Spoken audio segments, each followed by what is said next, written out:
वालेकुम जी। ये ICT public mentorship basically market maker series episode 1 है। एपिसोड 1 में मार्केट मेकर प्रीमियर सीरीज़ की फर्स्ट वीडियो का नेम है what new trader should focus on. जब कोई न्यू ट्रेडर ट्रेडिंग की तरफ या आईसीटी की तरफ बिल्कुल बेसिक स्टार्ट से विदाउट किसी इन्फॉर्मेशन के आता है तो उसे किस चीज़ पे फोकस करना चाहिए। तो हम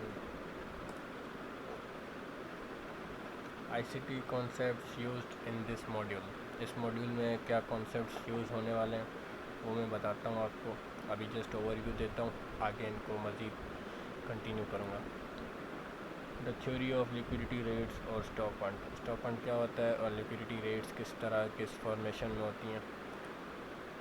introduction to the liquidity pools. Introduction liquidity pool क्या होता है, किस तरह हंटिंग होती है लिक्विडिटी की। How to locate high probability liquidity pool. High probability liquidity pool stock hunt क्या होता है। High accuracy entry points. Entry point high accuracy वाले कौन से होते हैं। Low drawdown entry tactics. Small SL के साथ किस तरह ट्रेड और एंट्री ली जाए। High probability targeting. अपने प्रॉफिट्स को मैक्सिमाइज तौर पे, अपने टीपीज़ को मैक्सिमाइज तौर पे सेट किस तरह किया जाए। Benefits of scaling profits. Partial taking और अपने प्रॉफिट को टाइमली स्केल करना, ये चीज़ होती है।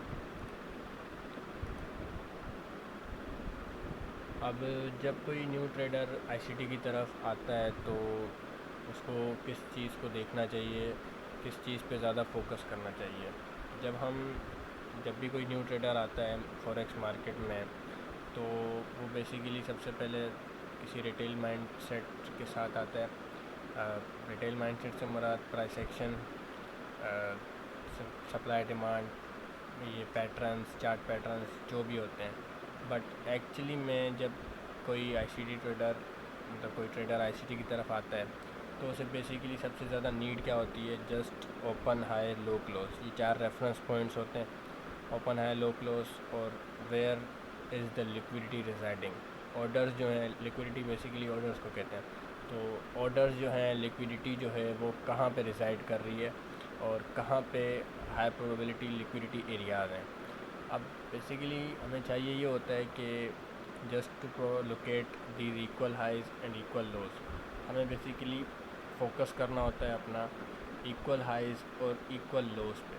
अब क्योंकि वैसे तो फॉरेक्स में टाइम फ्रेम जो है वो फ्रैक्टल है, आप जो भी चीज़ देखेंगे वो बड़े टाइम फ्रेम पे भी होती है, छोटे टाइम फ्रेम पे भी होती है। तो इसीलिए फॉरेक्स की अच्छी बात ये होती है कि आपको इसमें टाइम फ्रेम की कोई कैद नहीं होती है। आप चाहें तो M1 को भी यूज़ कर सकते हैं, M30 को भी यूज़ कर सकते हैं। वो डिपेंड करता है आपके ट्रेडिंग स्टाइल पे कि आप इंट्राडे हैं, शॉर्ट टर्म हैं, स्विंग ट्रेडर हैं या पोजिशनल ट्रेडर हैं या स्कैल्पर हैं। तो आप अपने हिसाब से, मैं जो पर्सनली इस मॉडल को यूज़ करने के लिए यूज़ करता हूँ या प्रेफर करता हूँ, क्योंकि मैं अगर डे ट्रेडिंग इसको यूज़ करता हूँ या स्कैल्पिंग यूज़ करता हूँ तो मैं प्रोफेबली कोशिश करता हूँ कि मैं 15 मिनट को यूज़ करूँ या M30 को यूज़ करूँ। तो अब इन चीज़ों को यूज़ करते हुए हमें स्टॉप हंट्स का कैसे पता चलता है, स्टॉप हंट्स को हम ट्रेड कैसे करते हैं, अपने प्रॉफिट्स को किस तरह मैक्सिमाइज़ करते हैं, इस चीज़ को देखने के लिए हमें सबसे पहले पता होना चाहिए कि स्टॉप हंट होता किस तरह है और कैसे इसको ट्रेड किया जाता है। बेसिकली जब कोई ट्रेडर ओल्ड हाइज या प्राइस एक्शन या किसी भी रिटेल माइंडसेट के साथ आता है तो वो इन एरियाज़ को समझता है, इन एरियाज़ को वो एज अ सपोर्ट यूज़ करता है कि यार यहाँ प्राइस आएगी और प्राइस फिर रिट्रेस करके ऊपर निकल जाएगी। तो अब जब रिटेल माइंडसेट ट्रेडर इस तरह सोचता है, लेकिन जो इंस्टीट्यूशनल ट्रेडर माइंडसेट्स के साथ होते हैं वो ये सोचते हैं कि यार ये जो है ये लिक्विडिटी रिजाइडिंग एरियाज़ हैं, यहाँ मुझे बेसिकली स्टॉप ऑन देखना चाहिए क्योंकि यहाँ पे भी ऑर्डर्स पड़े हुए हैं। कुछ लोगों ने यहाँ पे बाय किया होगा, कुछ लोग यहाँ पेंडिंग स्टॉप ऑर्डर्स लगाए गए होंगे कि जैसे ही प्राइस आएगी वो इसको टच करेगी और हम सेल ऑर्डर हमारा एक्टिव हो जाएगा। तो यहाँ पे जो होते हैं वो बेसिकली ऑर्डर्स होते हैं। अब इंस्टीट्यूशनल माइंडसेट ये सोचता है कि मुझे यहाँ पे सेल करना चाहिए क्योंकि प्राइस ने नीचे जाना है। जो यहाँ पे बायर्स बैठे हैं उनको प्राइस हंट करना चाहेगी, उनको पहले टेक आउट करेगी फिर एक्चुअल मूव करेगी। तो प्राइस जो है वो पहले स्वीप डाउन साइड करती है। अब वो डिपेंड करता है करेंसी या आपके एसेट क्लास पे कि आप किस चीज़ को ट्रेड कर रहे हैं। करेंसीज़ में ये मोस्टली 10 to 20 पिप की स्टॉप हंट करती है। कमोडिटीज़ गोल्ड हो गया वो 40 to 50 पिप भी चले जाते हैं, तो ये वेरी करता है, लेकिन आप इसको एज अ 20 to 30 पिप में वो करें, कंसिडर करें एज अ करेंसी में। अब इस चीज़ को हम ट्रेड किस तरह करते हैं? इस चीज़ को हम ट्रेड इस तरह करते हैं कि आपने सबसे पहले ये एक्सपेक्ट करना है कि जब प्राइस किसी भी ओल्ड हाई या इक्वल हाइस पे आती है ना, तो वो मोस्ट प्रोबेबली पहले हंटिंग करती है। वो जो अर्ली सेलर्स या अर्ली स्टॉप ऑर्डर्स वाले होते हैं ना, सेलर्स जो होते हैं या अर्ली जो पहले ही बाय ऑर्डर लगा के बैठते हैं, अगर प्राइस किसी इक्वल हाइस पे आ रही है, तो अगर वो कोई पहले ही इक्वल हाइस पे मतलब ऑर्डर लगा के बैठ गए कि यहाँ से जैसे ही प्राइस ऊपर जाएगी तो हम बाय लगा लेंगे, तो प्राइस उनको वो करने के लिए, फंसाने के लिए और सेलर्स के स्टॉप को एसेल्स को हंट करने के लिए पहले एक फेक स्टॉप हंट करती है, जिसको हम एज अ लिक्विडिटी हंट या लिक्विडिटी पूल कहते हैं। Below sell stops, below equal lows हमारा लिक्विडिटी पूल होता है सेल का। Above equal highs buy stops reside कर रहे होते हैं, मतलब बाय लिक्विडिटी पूल।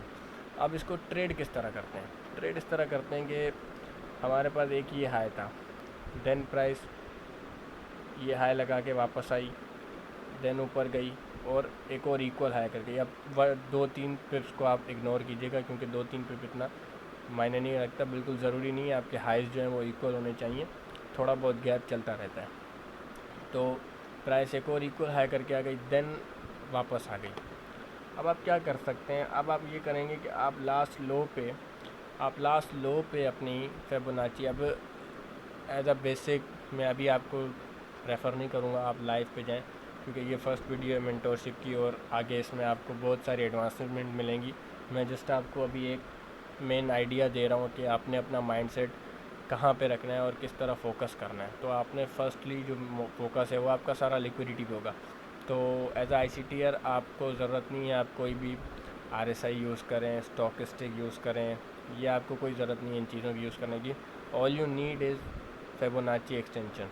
मैं इस चीज़ का सेटिंग्स फिबोनाची, ये ICT फिबोनाची है, ओरिजिनल जो MT4 MT5 या ट्रेडिंग व्यू पे अवेलेबल होता है वो फिबोनाची की सेटिंग्स अलग हैं, तो ये मैं आपके साथ अपने ग्रुप में शेयर कर दूंगा। तो होता ये है कि ये ICT का जो फिबोनाची है, ये आपने लो से, अगर तो आप बायर हैं, ठीक है, आपको बाय करना है, आपको बाय स्टॉप्स को जो है वो आपने हंटिंग करनी है, तो उसको ट्रेड करना है, तो आप इसको लो से उठा के हाई तक रख देंगे। इसमें ये होता है कि फिबोनाची में आपको एक चीज़ ये फ़ायदा होती है कि इसके आपको एसएल्स भी पहले से ही, स्टॉप लॉस आपने कहाँ रखना है आपको ये प्री डिफाइंड मिलेगा, इसमें पहले से ही डिफाइंड होता है। इसमें 3 TP आपको पहले से ही प्री डिफाइंड होते हैं इसमें, और इसमें आपको डिस्काउंट लेवल, अगर तो आप बायर हैं तो आपको डिस्काउंट में चाहिए प्राइस, अगर आप सेलर हैं तो आपको प्रीमियम में चाहिए। तो इसमें डिस्काउंट को 3 एरियाज़ में डिवाइड कर दिया जाता है। फर्स्ट होता है आपका 0.62 लेवल, जो ये वाला है, ये आपका 0.62 लेवल है, ये डिस्काउंट एरिया है, ठीक है। उसके बाद आ जाता है हमारा 0.70 लेवल, जो हमारा क्लासिक OTE पैटर्न कहलाता है, और उसके बाद 0.79 एरिया आता है जो हमारा डीप डिस्काउंट में होता है। तो अब वापस आते हैं टॉपिक पे। तो अब आपने क्या एक्सपेक्ट किया कि यार इक्वल हाइज हैं, एक ये हाई, एक ये हाई, एक ये हाई। अब आपने एक्सपेक्ट ये किया कि यार प्राइस यहाँ तक आ जाएगी, अब मुझे यहाँ से बाय करना है। अपने TPs आपको इसमें सेट मिलते हैं। फर्स्ट TP ये होता है आपका, सेकंड TP और थर्ड TP। तो इसमें TPs आपको बहुत प्री डिफाइंड और प्री एक्यूरेट मिलते हैं। अब आपने बाय करनी है, आपने अपना दिमाग रखना है कि यार 10, 20 या 30, मैक्सिमम 30 पिप्स पे आपने अपनी स्टॉप हंट के बाद जो है वो निकल जाना है, क्योंकि प्राइस आपके दिमाग में यही होता है कि यार इतना प्राइस जो है वो हंट करेगी करेगी। तो आपने क्या करना है, आपने बाय करना है अपने एरिया पे 69% लेवल, 79 पे आ जाए तो बहुत बेहतरीन है, लेकिन OTE या 62 लेवल जो है वो हमारा क्लासिक OTE पैटर्न होता है। वहाँ पे आइए, आपने अपना स्टॉप लॉस रख के बाय कर लिया और प्राइस जो है वो आपकी कंटिन्यू करती हुई बुलिश जाती है। उसके बाद नेक्स्ट, अब सेम एग्जांपल अगर हम यहाँ पे देखें तो फर्स्टली प्राइस जो है वो स्टॉप हंट करती है सेल साइड। अब ज़रूरी नहीं है आपको ये हर जगह ही एंट्री देकर जाए, हर जगह ये एंट्री आपको नहीं देगी, लेकिन मोस्ट जो गुड और एक्यूरेट एरियाज़ होते हैं ना, वहाँ ये आपको एंट्री दे देगी। अब इसमें ये चीज़ है कि आपको ज़रूरी नहीं है आपको हर जगह वो आप सिर्फ इसको M30 या M15 पे यूज़ करें, नहीं, ये आप पे कोई कैद नहीं है। आप इसको किसी भी टाइम फ्रेम पे यूज़ कर सकते हैं। बस सेल स्टॉप्स, बाय स्टॉप्स आपने हर टाइम फ्रेम के हिसाब से प्री डिफाइंड रखने हैं। अब ये होता है कि प्राइस पहले सेल स्टॉप्स को हंट करती है, ठीक है। अब यहाँ पे ये 2 इक्वल हाइस वो पहले ही करके जाती है। यहाँ से जब वो 2 इक्वल हाइस करके जाती है,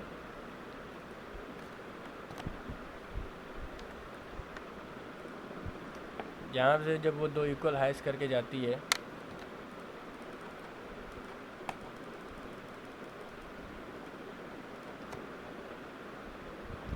यहाँ पे जब वो 2 इक्वल हाइस करके जाती है, देन वो थोड़ा सा रिट्रेस करती है और वो इस इक्वल लोस को, इस लो को हंट करने के बाद ही डायरेक्टली चली जाती है। कभी कभार ये 79 या 6 उसमें नहीं आती है, बस डिस्काउंट को टच करती है और चली जाती है। इट्स ओके, हर बार ये एंट्री नहीं मिलती है इसमें, तो ये इसका कोई इतना इशू नहीं है। बट ऊपर प्राइस गई, हाइस पे हाइस हंट किए, देन आपके पास ये बहुत सारे इक्वल लोज इसने बना दिए। अब जब ये इतने सारे इक्वल लोज इसने बना दिए, तो अब आपके पास, अब आप थोड़ा सा, क्योंकि ये टाइम फ्रेम जो है वो बड़ा है, ये तकरीबन M30 का टाइम फ्रेम है, तो अब जब आपको इसमें एग्जीक्यूशन करनी है तो अब आप M15 या M5 पे चले जाएंगे। आप इस लो से इस हाई तक, सॉरी इस हाई से इस लो तक अपनी जो है फिबोनाची लगाएंगे, तो ये जो आपकी कैंडल दिखेगी ना, ये आपको आपकी डीप प्रीमियम में डीप प्रीमियम 70% लेवल जो है वो आपको मिल जाएगा। और यहाँ से आप ट्रेड एग्जीक्यूट करेंगे इन लोस को टारगेट करते हुए। फिबोनाची आपको वैसे ही मिल जाएगा इधर, वो टीपी आपको पहले से बता देगा। थर्ड टीपी होते ही आपने ज़्यादा वेट नहीं करना है, पार्शल्स तो आप लेते ही रहेंगे, लेकिन थर्ड टीपी होते ही आपने ट्रेड अपनी ऑलमोस्ट 100% क्लोज करनी है और मार्केट को वो कर देना है। क्योंकि एज अ बेसिक स्टार्टिंग में आपको ज़्यादा वो नहीं है, कोशिश नहीं करनी कि आप ज़्यादा पिप्स गेन करें। आपने अपना जो टारगेट है वो डेली 20 to 30 पिप या वीकली 50 to 40 पिप्स इतना ही रखना है। आपने ज़्यादा कोई वो आगे नहीं जाना है। उसके बाद हम आ जाते हैं एक और एग्जांपल पे। अब इस एग्जांपल में क्या होता है, प्राइस इन इक्वल लोस पे आती है। अब ये लो, ये लो, ये लो, अब इतने लॉस जब वो प्राइस बना देती है, तो अब आपके पास एक आइडिया ये आ जाता है कि यार इतने लॉस बना दिए हैं, अब तो प्रोबेबली प्राइस ने नीचे जाना ही जाना है। तो आपने क्या करना है, आपने अपना लो को उठाना है, ठीक है। अपना लो इस वाले पे फिब रख दें, इस वाले पे रख दें, इस हाई से इस फिब तक आपने रखना है। और ये जो एरिया बनेगा आपका, ये एरिया बनेगा आपका 70% या 79%। यहाँ से आपने ट्रेड अपनी सिंपल स्टॉप लॉस इधर जो आपको फिबोनाची देगा, और आप अपने फिफ्थ आपने रख देना है। इजीली आपका TP1 TP2 सिंपली आपका वो हो जाएगा, हिट हो जाएगा। तो नेक्स्ट चीज़, अब ये जो है ये ETH है, इथीरियम है, क्रिप्टो है। तो लोग ये कहते हैं अक्सर कि क्रिप्टो पे ICT मोस्टली वर्क नहीं करती है। तो ये एग्जांपल मैंने उनके लिए डाली है कि आपने भाई करती है हर एसेट पे, हर एसेट या उस पर मार्केट में वर्क करती है, बस तरीके से किया जाए। अब इसमें आपके पास क्या आता है कि आपके पास ये लो, फिर ये लो, फिर ये लो। अब ये डेली टाइम फ्रेम है, ये तकरीबन आपकी स्विंग ट्रेडिंग कह लें या पोजिशनल ट्रेडिंग कह लें, कि ये बेस करती है एटलीस्ट 1 to 2 मंथ्स। क्योंकि ये टाइम फ्रेम, जैसे मैंने आपको कहा कि इसमें मैटर नहीं करता है। अगर आप स्कैल्पर हैं तो आप छोटा टाइम फ्रेम उठा लें, अगर आप बड़े टाइम फ्रेम के ट्रेडर हैं तो आप बड़ा टाइम फ्रेम उठा लें, इसमें कोई इशू नहीं है। तो अब जब क्या हुआ कि प्राइस ने ये लो बनाया, ठीक है, फिर ये भी लो है, ये लो है, ये लो है। अब क्या हुआ कि अब आपके पास जब इतने लोस पड़े हुए, इक्वल लोस पड़े हुए, तो आपके पास क्या हो गया, इक्वल लोस बेसिकली एक मैग्नेट की तरह वर्क करते हैं प्राइस के लिए, कि जब ये आ जाते हैं तो प्राइस को वो खींचते हैं अपनी तरफ।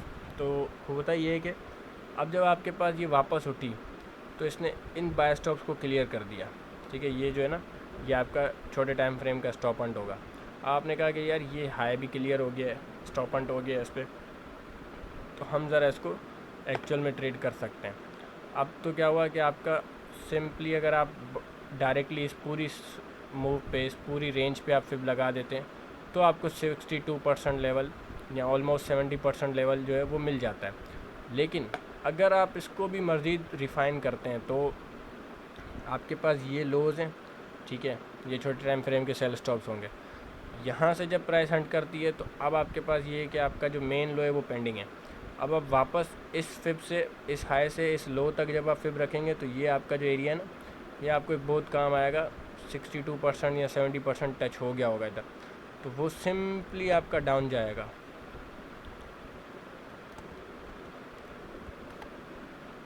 वो सिंपली आपका डाउन चला जाएगा। अब इस चीज़ को मैं आपको डायरेक्टली मार्केट में चल के दिखाता हूँ। ये हमारा ETH है,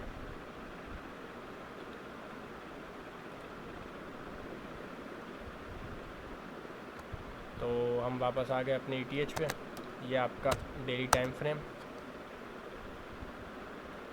डेली टाइम फ्रेम में हम सेम चीज़ उठा के अपनी रख देते हैं इस पे।